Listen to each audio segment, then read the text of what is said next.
السلام علیکم ورحمۃ اللہ وبرکاتہ۔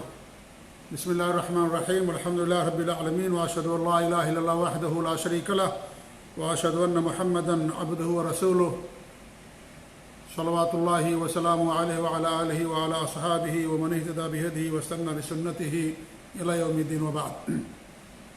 عن ابی ذر جندب بن جنادہ وابی عبد الرحمن معاذ بن جبل رضی اللہ عنہما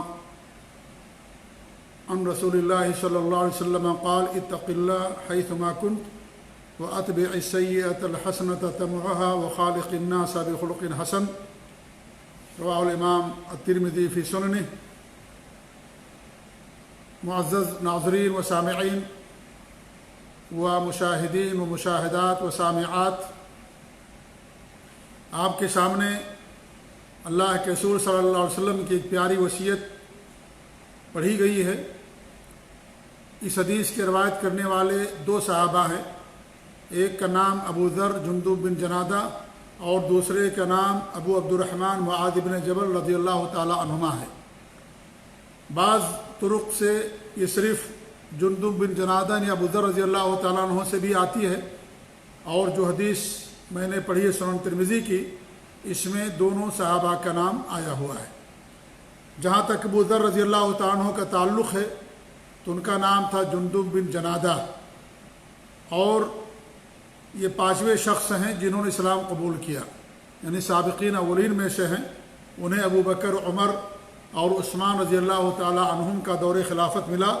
بڑے ہی عابد، زاہد، متقی، اللہ سے ڈرنے والے شخص تھے، اور آپ کا زہد و ورع، تواضع اور خاکساری ضرب المثل تھی۔ فتح بیت المقدس میں عمر فاروق رضی اللہ تعالیٰ عنہ کے ساتھ شریک ہوئے، اور سن 32 ہجری میں آپ کی وفات ہوئی، اور عبداللہ بن مسعود رضی اللہ تعالیٰ عنہ نے آپ کی جنازے کی نماز پڑھائی۔ دوسرے جو صحابی ہیں معاذ بن جبل رضی اللہ تعالیٰ عنہ، ان کا تذکرہ بار بار آپ لوگوں کے سامنے آ چکا ہے۔ کنیت ان کی ابو عبد الرحمن تھی، مشہور صحابہ میں سے ہیں، اور امت میں سب سے زیادہ حلال و حرام کے جاننے والے ہیں۔ بڑے بڑے صحابہ آپ سے علم اور فتویٰ پوچھتے تھے۔ آپ انصاری صحابی ہیں، قبیلہ خزرج سے آپ کا تعلق تھا۔ جب انہوں نے اسلام قبول کیا تو اس وقت ان کی عمر 17 یا 18 سال تھی، اور آپ صلی اللہ علیہ وسلم کے ساتھ غزوہ بدر اور اس کے بعد کی تمام غزوات میں، جنگوں میں انہوں نے شرکت فرمائی۔ آپ نے انہیں یمن کا داعی اور گورنر، مبلغ بنا کر کے بھیجا۔ سن 17 ہجری میں تعاون امواس میں ان کی وفات ہوئی، اور اس وقت ان کی عمر 35 سال کے آس پاس تھی۔ یہ دو صحابہ جن سے روایت مروی ہے، ان کا مختصر تعارف اور تذکرہ آپ کے سامنے کیا گیا۔ اس حدیث میں آپ صلی اللہ علیہ وسلم نے 3 باتوں کی وصیت فرمائی۔ 2 باتوں کا تعلق تو اللہ تعالیٰ کے حقوق سے ہے، اور ایک بات کا تعلق حقوق العباد سے ہے۔ پہلی بات جو ہمارے نبی نے فرمائی، اتق اللہ حیثما کنت، تم جہاں کہیں بھی رہو اللہ تعالیٰ سے ڈرو، اللہ کا تقوی اختیار کرو، کیونکہ تقوی یہی دین ہے، اور جس کے اندر تقوی آ گیا اسے نجات مل گئی۔ تقوی کیا ہے؟ تقوی کا مطلب ہی ہے کہ انسان اپنے درمیان اور اللہ تعالیٰ کے عذاب کے درمیان آڑ بنا لے، یعنی اپنے آپ کو جہنم سے بچا لے۔ کس طریقے سے؟ دین پر عمل کر کے۔ جو دین اللہ نے بھیجا ہے وہی آڑ ہے عذاب اور جہنم سے بچنے کا۔ اس دین پر انسان عمل پیرا ہو جائے، وہ اپنے آپ کو اس نے جہنم سے بچا لیا۔ تقوی والوں ہی کے لیے جنت اللہ نے بنائی ہے، تقوی والے ہی جنت کے وارث ہوں گے۔ اللہ رب العالمین کی وصیت ہے سب کے لیے۔ اور ہمارے نبی صلی اللہ علیہ وسلم جو خطبہ مسنونہ پڑھتے تھے، ان تینوں آیتوں کی شروعات میں تقوی ہی کا ذکر ہے۔ یا ایھا الناس اتقوا ربکم یا الذین آمنوا اتقوا اللہ۔ اس طریقے سے تمام آیتوں میں جو پڑھتے تھے آپ، تقوی ہی کا ذکر موجود ہے۔ تو تقوی بڑی عظیم نصیحت اور وصیت ہے، اور تقوی یہ دین پر عمل پیرا ہونے کا نام ہے۔ جو دین اللہ نے بھیجا ہے اس پر عمل پیرا ہونے کا نام ہی تقوی ہے۔ لہذا تقوی کے اندر سب سے پہلے توحید آتی ہے، جیسا کہ دین کے اندر بھی سب سے پہلے توحید آتی ہے۔ لہذا توحید اپنائے بغیر اور شرک سے اجتناب کیے بغیر آدمی متقی نہیں ہو سکتا۔ تقوی نامی ہے توحید اپنانا، شرک سے بچنا اور دین پر عمل پیرا ہونا، اسی کا نام تقوی ہے۔ تو سب سے پہلی وصیت ہمارے نبی نے فرمائی کہ جہاں کہیں بھی رہو اللہ سے ڈرو، تقوی اختیار کرو۔ خلوت میں رہو، جلوت میں رہو، لوگوں کے ساتھ رہو، اکیلے رہو، تنہائی میں رہو، جہاں بھی رہو اللہ تعالیٰ کا تقوی اختیار کرو۔ یہ شعور کرو کہ اللہ تعالیٰ تمہیں دیکھ رہا ہے، یہ احساس ہمارے دلوں کے اندر ہو رہا ہے، ہونا چاہیے کہ اللہ رب العالمین ہمیں دیکھ رہا ہے۔ اللہ کی ذات تو عرش پر ہے، لیکن اللہ کے علم سے کوئی چیز خالی نہیں ہے۔ اگر یہ شعور ہمارے اندر پیدا ہو جائے تو انسان صحیح معنوں میں اللہ کی عبادت بھی کرے گا اور گناہوں سے بھی اپنے آپ کو بچا لے گا۔ جب گناہ کرنے جائے گا تو یہ شعور ہوگا اسے کہ اللہ تعالیٰ دیکھ رہا، اگرچہ تنہائی میں ہے، اگرچہ خلوت میں ہے، اور اگر جب وہ عبادت کرے گا تو اس کے اندر یہ شعور ہوگا کہ اللہ تعالیٰ دیکھ رہا ہے ہماری عبادت کو، ہماری حرکات و سکنات کو، تمام چیزوں کو، تو سنت کے مطابق، شریعت کے مطابق اللہ تعالیٰ کی عبادت کرے گا۔ تو تقوی برائی سے بچنے کا بھی بہت بڑا ذریعہ ہے، اور عبادت کے اندر خلوص، اخلاص، خشوع اور خضوع پیدا کرنے کا بہت بڑا ذریعہ تقوی ہے۔ جس کے اندر تقوی آ گیا اس نے اپنے آپ کو برائی سے بچا لیا، جہنم سے بچا لیا، اور اس کی عبادتوں کے اندر خلوص اور اخلاص پیدا ہوا، خشوع خضوع پیدا ہوا، جس کے ذریعے سے وہ جنت کا مستحق ہو گیا۔ تو سب سے پہلی وصیت ہمارے نبی صلی اللہ علیہ وسلم نے یہی ان کو فرمائی۔ دوسری وصیت جو تھی وہ اتبع السیئۃ الحسنہ تمحھا، برائی کے بعد نیکی کر لو، یہ نیکی اس برائی کو مٹا دے گی۔ کوئی بھی برائی ہو، چھوٹی ہو بڑی ہو، اس کے بعد نیکی کر لے انسان، اس کو مٹا دے گی، اس برائی کو۔ اللہ رب العالمین کا یہ فضل و کرم ہے اس امت پر کہ اس نے ایسے اعمال بنا کر کے رکھے ہیں جو اعمال انسان کے گناہوں کو مٹا دیتے ہیں۔ بہت سارے ایسے اعمال ہیں، انسان وضو کرتا ہے، انسان نماز پڑھتا ہے، انسان عمرہ کرتا ہے، حج کرتا ہے، تو یہ سارے ایسے عبادات ہیں، جمعہ کی نماز پڑھتا ہے، تو اللہ رب العالمین اس کے ذریعے سے گناہوں کو مٹا دیتا ہے۔ یہ اللہ رب العالمین کا فضل و کرم ہے۔ تو انسان سے اگر غلطی ہو جائے، گناہ ہو جائے، تو انسان نیکی کر لے۔ حسنہ نیکی کا نام ہے، نیکی توبہ بھی ہے اور سب سے بڑی نیکی ہے، یا بڑی نیکیوں میں سے ہے توبہ۔ توبہ کے ذریعے سے انسان کے تمام گناہوں کو اللہ تعالیٰ مٹا دیتا ہے، چھوٹے گناہوں کو بھی، بڑے گناہوں کو مٹا دیتا ہے۔ اس لیے انسان اگر توبہ کر لیتا ہے برائی کے بعد تو اس کے گناہوں کو اللہ تعالیٰ مٹا دیتا ہے۔ اور توبہ یہ صرف اس بات کا نام نہیں کہ انسان کان پکڑ کے اٹھ بیٹھ لے یا کہے کہ میں توبہ کرتا ہوں، نہیں۔ توبہ کی بہت ساری شرطیں ہیں، ان میں سے اہم شرط یہ ہے کہ انسان اس گناہ کو فوراً چھوڑ دے۔ نمبر 2، اسے اس پر ندامت ہو۔ نمبر 3، یہ عزم کرے کہ وہ گناہ نہیں کرے گا دوبارہ۔ یہ سب شرطیں ہیں توبہ کی، کہ انسان فوراً گناہ کو چھوڑ دے اور اسے ندامت ہو، اسے افسوس ہو، اور اس گناہ کو نہیں کرے گا، یہ عزم اس کا ہونا چاہیے۔ تو یہ توبہ کی شرط ہے، اس کا وقت بھی ہے، غرغرہ سے پہلے، جانکنی سے پہلے۔ اور اس طریقے سے اگر اس کا تعلق بندوں سے ہے تو دنیا ہی کے اندر تلافی کروا لے، معاف کروا لے۔ یہ بھی کیونکہ حقوق العباد اللہ تعالیٰ معاف نہیں کرے گا جب تک کہ بندہ خود نہیں معاف کرے گا۔ تو حقوق العباد بہت اہم ہے۔ اللہ رب العالمین اپنا حق معاف کر سکتا ہے شرک کے علاوہ، اور ان گناہوں کے علاوہ جن گناہوں سے انسان اسلام کے دائرے سے نکل جاتا ہے، ان گناہوں کو چھوڑ کر کے باقی تمام گناہوں کو اللہ رب العالمین معاف کر سکتا ہے۔ یعنی انسان نے اگر توبہ نہیں کیا تو اللہ تعالیٰ معاف کر سکتا ہے، لیکن وہ گناہ جس گناہ سے انسان اسلام کے دائرے سے نہیں نکلتا، اگر وہ ایسا گناہ ہے کہ اسلام کے دائرے سے نکل گیا ہے تو اللہ تعالیٰ اس کو معاف نہیں کرے گا، ہمیشہ ہمیشہ جہنم کے اندر رہے گا۔ لیکن جن گناہوں سے انسان اسلام کے دائرے سے نہیں نکلتا، اگر اس نے توبہ کر لیا تو الحمدللہ معافی ہو گئی، سچی اور خالص توبہ، توبۃ نصوح۔ اور اگر اس نے توبہ نہیں کیا تو اللہ تعالیٰ کی مشیت پر ہے آخرت میں، چاہے تو اسے معاف کر دے، چاہے تو معاف نہ کرے۔ لیکن اگر اس نے شرک نہیں کیا، توحید خالص اس کے پاس ہے، تو اگر جہنم کے اندر جائے گا بھی تو اللہ تعالیٰ اسے ضرور نکالے گا۔ لیکن حقوق العباد اللہ تعالیٰ آخرت کے اندر معاف نہیں کرے گا۔ جس نے کسی پر ظلم کیا ہوگا اس کی نیکیاں اس آدمی کو دے دی جائیں گی جس پر اس نے ظلم کیا ہے۔ اگر نیکیاں برابر سرابر ہو گئیں اور اس کے پاس اتنی نیکیاں بچ گئیں کہ جن کے ذریعے وہ جنت کا حقدار ہو سکتا ہے تو حقدار ہو جائے گا، لیکن اگر اس کی نیکیاں ختم ہو گئیں اور ظلم ختم نہیں ہوا تو جس پر ظلم کیا گیا ہے، جن کے حقوق کھائے گئے، ان کے گناہوں کو اس آدمی کے اوپر لاد دیا جائے گا اور پھر اسے جہنم کے اندر داخل کر دیا جائے گا۔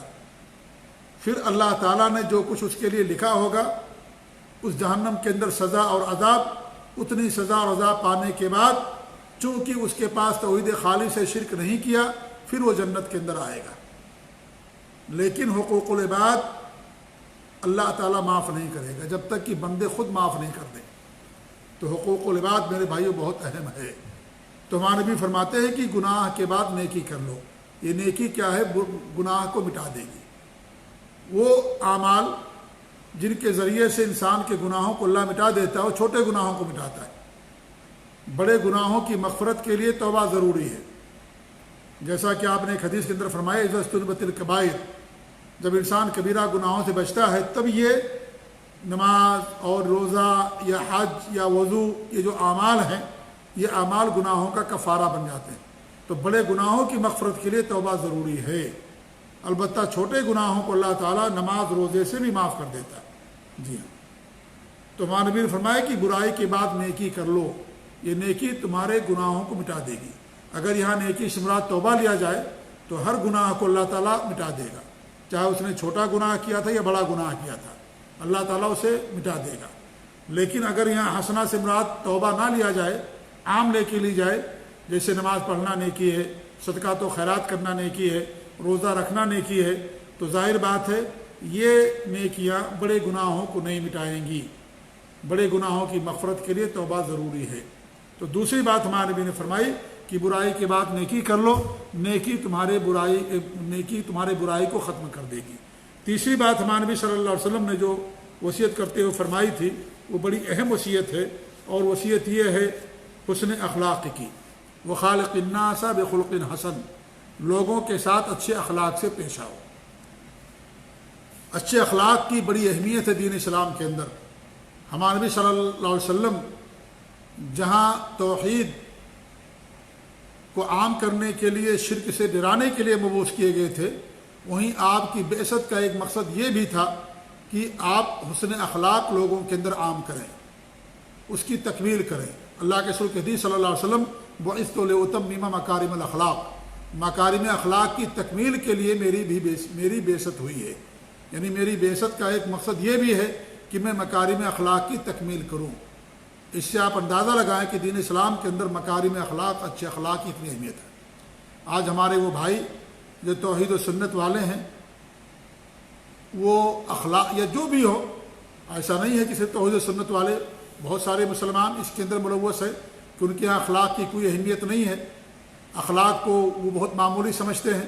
لوگوں پر ظلم کرنا، زیادتی کرنا، لوگوں کے حقوق کھانا، ہڑپ کر جانا، مال کو یا اس طریقے سے جائیداد کو پر ناجائز قبضہ کر لینا، ناحق قتل کرنا، اور اس طریقے سے عزتوں پر سے کھلواڑ کرنا یا تہمت لگانا، یہ جو سب کرتے ہیں، ایسے لوگوں کو ڈرنا چاہیے اللہ رب العالمین سے کہ بندوں کے حقوق ہیں، اللہ تعالیٰ اسے کبھی معاف نہیں کرے گا جب تک بندے نہیں معاف کر دیں گے۔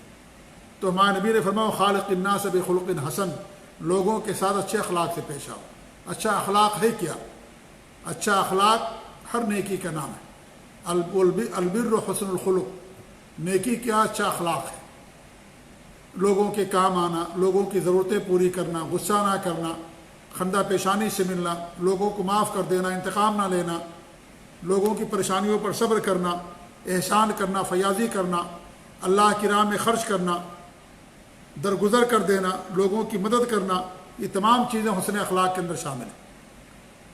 بلکہ حسن اخلاق میں ایمان بھی شامل ہے، کیونکہ جس کا ایمان جتنا زیادہ مضبوط ہوگا، انسان اتنا ہی زیادہ اخلاق مند ہوگا۔ اس لیے ہمارے نبی نے فرمایا کہ تم میں سب سے بہتر انسان وہ ہے جو اچھے اخلاق والا، سب سے بہتر مومن وہ ہے جو اچھے اخلاق والا ہے۔ آپ صلی اللہ علیہ وسلم نے اخلاق کو ایمان سے جوڑ دیا، یعنی ایمان یہ بھی اخلاق ہے، یہ اللہ رب العالمین کے ساتھ بہتر اخلاق ہے کہ انسان اللہ کے ساتھ بہتر خلق سے پیش آئے۔ اللہ کے ساتھ بہتر اخلاق سے پیش آنے کا مطلب کیا ہے؟ اللہ پر ایمان لانا، اللہ کی توحید کو اپنانا، اور اس طریقے سے اللہ پر یقین کرنا، اللہ پر توکل کرنا، اللہ پہ بھروسہ کرنا، اللہ تعالیٰ ہی سے امید رکھنا، اللہ ہی سے مانگنا، اللہ تعالیٰ کے ساتھ شرک نہ کرنا، اللہ تعالیٰ کی باتوں پر عمل کرنا، اور جن چیزوں سے اللہ نے دور رہنے کا حکم دیا ان چیزوں سے دور رہنا، یہ سب اللہ تعالیٰ کے ساتھ حسن اخلاق ہے۔ اس لیے اخلاق بہت بڑی نیکی ہے۔ اور ہمارے نبی نے کیا فرمایا حدیثوں کے اندر، یعنی اخلاق کی تعریف میں یا اخلاق کی فضیلت میں، کہ قیامت کے دن سب سے زیادہ وزنی چیز جو ہوگی حسن اخلاق ہوگی۔ یہاں حسن اخلاق میں ایمان بھی داخل ہے۔ آپ یہ نہ سمجھے اگر آدمی کے پاس ایمان نہیں ہے، شرک والا ہے یا کفر والا ہے، اور اس کا لوگوں کے ساتھ اچھا اخلاق ہے، اچھا معاملہ ہے، تو اسے نجات مل جائے گی، یہ معنی نہیں ہے۔ حسن اخلاق کی اہمیت اس وقت ہوگی جب انسان کے پاس ایمان ہوگا، جب انسان کے پاس توحید ہوگی، شرک سے اجتناب ہوگا اس کے یہاں، تب حسن اخلاق کی اہمیت ہوگی۔ آپ یہ نہ سمجھے کہ ہمارے نبی نے یہاں جو فرمایا ہے کہ ترازو میں سب سے وزنی عمل حسن اخلاق ہوگا، مطلب یہ ہے کہ انسان کا ایمان جو کچھ بھی ہو، بے ایمان ہے، اللہ پر ایمان اس کا نہیں ہے، یا توحید اس کے پاس نہیں ہے، یا وہ جو ہے شرک کر رہا ہے لیکن اس کے پاس اچھا اخلاق ہے، لوگوں کی مدد کرتا ہے، خندہ پیشانی سے ملتا ہے، لوگوں کی ضرورتوں پہ کام آتا ہے، تو یہ سب سے زیادہ وزنی عمل ہوگا، ایسا نہیں ہے۔ یہاں حسن اخلاق سے مراد ایمان بھی ہے، کیونکہ ایمان کے بغیر اخلاق کی کوئی اہمیت نہیں ہے۔ اگر انسان کے پاس ایمان نہیں ہے، توحید نہیں ہے، شرک سے اپنے آپ کو نہیں بچاتا ہے، تو حسن اخلاق دنیاوی جو لوگوں کے ساتھ اچھے اخلاق سے پیش آتا ہے اس کی کوئی اہمیت نہیں ہے۔ ان اخلاق اور اعمال کا فائدہ اسی وقت ہوگا جب انسان توحید خالص پر ہوگا اور شرک سے اپنے آپ کو بچانے والا ہوگا، اللہ پر ایمان اور توکل کرنے والا ہوگا، اسی کے لیے فائدہ ہے۔ ورنہ دنیا کے اندر اس کو فائدہ ہو جائے گا، اس کی نیک نامی ہوگی، اس کو عزت اور شہرت مل جائے گی، دنیا والے اس کی تعریف کریں گے، لیکن آخرت میں کوئی فائدہ نہیں ہوگا اگر انسان اللہ تعالیٰ کے ساتھ شرک کرنے والا ہے، کفر کرنے والا ہے۔ تو ان اخلاق کا جو دنیا کے ساتھ انسان پیش آتا ہے یا دنیا والوں کے ساتھ، اس کا کوئی فائدہ نہیں ہوگا۔ تو ہمارے نبی نے جو فرمایا کہ سب سے بہتر وزنی چیز جو ہوگی آخری ترازو میں حسن اخلاق ہوگا، تو حسن اخلاق سے مراد یہاں پر ایمان بھی ہے اور دیگر چیزیں بھی ہیں۔ اگر آپ ایمان کو نکال، کیونکہ سب سے قیمتی چیز تو ایمان ہی ہے، سب سے قیمتی عبادت تو توحید ہے، سب سے بہتر خیر اور بھلائی تو توحید ہے، اس کے بغیر اس کے بعد ہی تمام اعمال کی اور اہمیت ہوتی ہے۔ اللہ پر ایمان لانے کے بعد، توحید خالص کو اپنانے کے بعد ہی دیگر اعمال کی حیثیت ہے اور فضیلت ہے، ورنہ اس کی کوئی فضیلت نہیں ہے۔ وہ بنیاد ہے اللہ پر ایمان، توحید خالص اور شرک سے اجتناب، یہ بنیاد ہے۔ تو حسن اخلاق کی بڑی فضیلت ہے۔ اللہ تعالیٰ کے ساتھ حسن اخلاق، لوگوں کے ساتھ حسن اخلاق، جانوروں کے ساتھ حسن اخلاق، اور اپنوں کے ساتھ حسن اخلاق، دشمنوں کے ساتھ حسن اخلاق، غیر مسلموں کے ساتھ حسن اخلاق، سب کے ساتھ وخالق الناس، لوگوں کے ساتھ حسن اخلاق سے پیش آؤ، لوگوں کے ساتھ حسن اخلاق سے پیش آؤ، لوگوں میں چاہے مسلمان ہوں چاہے کافر ہوں، جو بھی ہوں، سب کے ساتھ حسن اخلاق سے انسان کو پیش آنے کی تعلیم دی گئی۔ ہمارے نبی صلی اللہ علیہ وسلم فرماتے ہیں کہ انسان اپنے حسن اخلاق سے روزہ رکھنے والے اور قیام اللیل کرنے والے کے اجر کو پا لیتا ہے۔ یعنی ایک انسان جو قیام اللیل کرتا ہے اور روزہ بھی رکھتا ہے لیکن لوگوں کے ساتھ حسن اخلاق سے پیش نہیں آتا، بدخلق ہے، وہ لوگوں کو گالیاں دیتا ہے، لوگوں کے حقوق کھا جاتا ہے، اور اس طریقے سے لوگوں کو ستاتا ہے، لوگوں پر ظلم کرتا ہے، وہ آدمی جو اگرچہ قیام اللیل نہیں پڑھتا، اگرچہ نفلی نماز نہیں پڑھتا، نفلی روزے نہیں رکھتا، یہاں پر نفلی عبادات مراد ہے، ورنہ فرض عبادات تو سب کو کرنا ہے، فرض نماز سب کو پڑھنا ہے، فرض روزے سب کو رکھنا ہے۔ یہاں پر مراد ہوا ہے کہ جو نفلی روزے، نفلی نمازیں، تہجد، قیام اللیل یا اس طریقے سے اور دیگر جو نمازیں ہیں وہ مراد ہے۔ ایک بندہ جو لوگوں کے ساتھ اچھے اخلاق سے پیش آتا ہے، سب کا حق ادا کرتا ہے، کسی پر ظلم نہیں کرتا، کسی کو گالی نہیں دیتا، سب کے حقوق ادا کرتا ہے وہ، لیکن اس کے ہاں تہجد نہیں ہے یا اس کے ہاں نفلی روزے نہیں ہیں، نفلی نمازیں اس کے پاس نہیں ہیں، نفلی عبادات اس کے پاس نہیں ہیں یا کم ہیں، تو یہ انسان اس انسان کے درجے کو پا لیتا ہے جو انسان نفلی نمازیں تو پڑھتا ہے، نفلی عبادات تو کرتا ہے، لیکن بندوں کے حقوق ادا نہیں کرتا، لوگوں کو گالیاں دیتا ہے، لوگوں کو پر ظلم کرتا ہے، لوگوں کے حقوق کھا جاتا ہے، لوگوں کی امانتوں میں خیانت کرتا ہے، اس ایسے آدمی کے درجے کو پا لیتا ہے، کیونکہ بندوں کے حقوق ہیں یہ، اور نماز پڑھنا روزہ رکھنا یہ اللہ تعالیٰ کا حق ہے، اس لیے بندوں کے حقوق کی اہمیت کو ہمیں جاننے کی ضرورت ہے۔ ایک حدیث میں آپ نے فرمایا کہ آپ سے پوچھا گیا کہ سب سے زیادہ کس نیکی وجہ سے لوگ جنت کے اندر جائیں گے، تو ہمارے نبی نے فرمایا تقویٰ اور حسن اخلاق، اور آپ سے پوچھا گیا کہ سب سے زیادہ کس گناہ کی وجہ سے لوگ جہنم کے اندر جائیں گے، تو آپ نے فرمایا کہ زبان اور شرمگاہ کی وجہ سے، یعنی زبان اور شرمگاہ کا غلط استعمال، اور یہ جہنم میں جانے کا بہت بڑا ذریعہ اور سبب ہے۔ اور آپ دیکھیں کہ انسان اکثر گناہ زبان ہی سے کرتا ہے، ہمارے نبی کی حدیث ہے اکثر و خطایا بنی آدم فی اللسان، انسانوں کی اکثر گناہ زبان ہی سے ہوتے ہیں، انسان زبان سے شرک کرتا ہے، کفر کرتا ہے، گالی دیتا ہے، غیبت کرتا ہے، زبان ہی سے سب کرتا ہے، اللہ کا انکار، نبی کا انکار، حدیث کا انکار، قرآن کا انکار، جنت و جہنم کا انکار، کفر اور شرک زبان سے انسان کرتا ہے۔ اس طریقے سے غیبت، جھوٹی قسم، جھوٹی گواہی، اور اس طریقے سے یعنی چغل خوری، یہ ساری چیزیں انسان زبان سے کرتا ہے۔ تو آپ دیکھیں گے کہ اکثر گناہ انسان زبان ہی سے کرتا ہے، تو آپ نے فرمایا کہ زبان اور شرمگاہ کی وجہ سے لوگ جہنم کے اندر جائیں گے، اور جنت میں کس وجہ سے جائیں گے؟ تقویٰ اور حسن خلق کی وجہ سے۔ تقویٰ جس کے تعلق سے حدیث آپ کے سامنے پڑھی گئی کہ سب سے پہلے آپ نے تقویٰ کی وصیت فرمائی، تو تقویٰ اور حسن اخلاق، اور حسن اخلاق اسی وقت فائدہ مند ہوگا جب تقویٰ ہوگا، ایمان ہوگا۔ اگر حسن اخلاق لوگوں کے ساتھ ہے لیکن اللہ تعالیٰ کے ساتھ حسن اخلاق نہیں ہے، تو ایسی صورت میں اس حسن اخلاق کی کوئی اہمیت نہیں ہوگی۔ لہذا حسن اخلاق سب کے ساتھ، اپنوں کے ساتھ بھی، پرائے کے ساتھ بھی، اللہ تعالیٰ کے ساتھ بھی، تب جا کر کے حسن اخلاق کی اہمیت بنتی ہے۔ لیکن اگر ایک بندہ اللہ رب العالمین کا حق تو ادا کرتا لیکن بندوں کے نہیں کرتا، تو پھر ایسی صورت میں وہ آدمی بہت بڑا مجرم ہے، اور اس طریقے سے بندوں کے حقوق نہیں ادا کر رہا ہے۔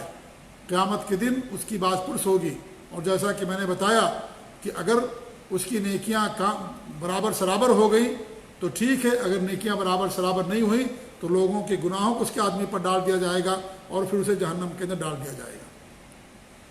تو بندوں کے جو حقوق ہیں وہ بھی بہت اہم ہیں۔ اللہ تعالیٰ کا حق تو سب سے بڑا ہے، اس کے بعد نبی کا حق آتا ہے، بندوں کے حقوق آتے ہیں، لہذا بندوں کا حق بھی ادا کرنا یہ بہت ضروری ہے۔ نماز، روزہ، توحید، کچھ لوگ کہتے ہیں کہ ہمارے پاس توحید ہے، سنت، سب کچھ ہے، تو اس توحید و سنت ہے آپ کے پاس، الحمدللہ بہت بڑی نیکی ہے، لیکن حقوق العباد بھی شریعت کے اندر بہت زیادہ اہم ہے، اس پر بھی ہم سب کو لوگوں کو دھیان دینے کی ضرورت ہے۔ حسن اخلاق ہمارے اندر کیسے پیدا ہوگا؟ حسن اخلاق آپ اپنے اندر یا ہم اپنے اندر کیسے پیدا کر سکتے ہیں؟ اللہ کے رسول کے نقش قدم کی پیروی کر کے اپنے اندر حسن اخلاق پیدا کر سکتے ہیں۔ قرآن کی تلاوت کرنا، قرآن پر عمل کرنا، حدیثوں کو پڑھنا، حدیثوں کے مطابق زندگی گزارنا، اس سے انسان کے اندر حسن اخلاق پیدا ہوتا ہے۔ اللہ کے رسول صلی اللہ علیہ وسلم کے نقش قدم کی پیروی کرنا، آپ کی زندگی اور آپ کی سیرت کا مطالعہ کرنا اور آپ کے اخلاق کو اپنانا۔ اللہ کے رسول کی حدیث ہے کہ سب سے زیادہ میرے نزدیک وہ ہوں گے جو ایسے اخلاق والے ہوں گے قیامت کے دن۔ جی، اگر ہمیں اللہ کے رسول کی معیت اور رفاقت چاہیے تو حسن اخلاق اپنانا ضروری ہے۔ اس طریقے جو نیک لوگ گزرے ہیں اور اخلاق مند لوگ گزرے ہیں، ان کی سیرتوں کو پڑھنا، یا جو زندہ ہیں ان کے ساتھ رہنا، اچھے لوگوں کے ساتھ رہنا، اس سے جو انسان کے اخلاق کے اندر نکھار پیدا ہوتا ہے، اس نے اخلاق پیدا ہوتا ہے۔ اچھے لوگ ہیں، دیندار، متقی، اخلاق مند لوگ ہیں، ان کے ساتھ رہیں، یا ایسے جو لوگ گزر گئے ہیں ان کی سیرتوں کو پڑھنا، صحابہ ہیں، تابعین، تبع تابعین، انبیاء کرام، ان کی سیرتوں کو پڑھنا، ان کے اخلاق کو اپنانا، تو اس سے کیا ہوتا ہے؟ انسان کے اندر اخلاق پیدا ہوتا ہے، اور انسان اپنے دوست کے دین پر ہوتا ہے۔ اس لیے ہر انسان کو سوچنا چاہیے کہ وہ کس کو دوست بنانے جا رہا ہے۔ اللہ کے رسول کی حدیث المرء علی دین خلیلہ فلینظر احدکم من یخالل، آدمی اپنے دوست کے دین پر ہوتا ہے، لہذا وہ کس کو اپنا دوست بنا رہا ہے اسے اس پر غور کرنا چاہیے۔ تو ایسا نہیں کہ آپ جس کو چاہیں اپنا دوست بنا لیں، اچھے لوگوں کو دوست بنائیں۔ نبی کی حدیث ہے تم اچھے لوگوں کو ساتھ رہو اور تمہارے ساتھ متقی ہی کھانا کھائے۔ لا تصاحب الا مومنا ولا یاکل معک الا تقی، مومن کو اپنا دوست بناؤ اور متقی تمہارے ساتھ کھائے، یعنی تمہارے دسترخوان پر جو لوگ ہوں، تمہارے ملنے جلنے والے جو لوگ ہوں، وہ سب کے سب متقی اور پرہیزگار ہوں۔ لہذا متقی پرہیزگار لوگوں کو دوست بنانے سے ہمارے اخلاق کے اندر نکھار پیدا ہوگا، ہمارے اخلاق کے اندر بلندی آئے گی اور ہم حسن اخلاق والے ہوں گے۔ تو یہ حسن اخلاق پیدا کرنے کے کچھ اسباب ہیں، کچھ ذرائع ہیں جس کے ذریعے سے انسان اپنے اندر حسن اخلاق پیدا کر سکتا ہے۔ اللہ تعالیٰ سے دعا ہے کہ اللہ رب العالمین ہمیں اس حدیث پر عمل کرنے کی توفیق دے، اللہ رب العالمین ہمارے اندر حسن اخلاق پیدا کرے، توحید خالص پر رکھے، نبی کے اخلاق کو اپنانے کی توفیق دے، آمین۔ وجزاکم اللہ خیر، والسلام علیکم ورحمۃ اللہ وبرکاتہ، وصلی اللہ علی نبینا محمد وعلی آلہ وصحبہ اجمعین، والسلام علیکم ورحمۃ اللہ۔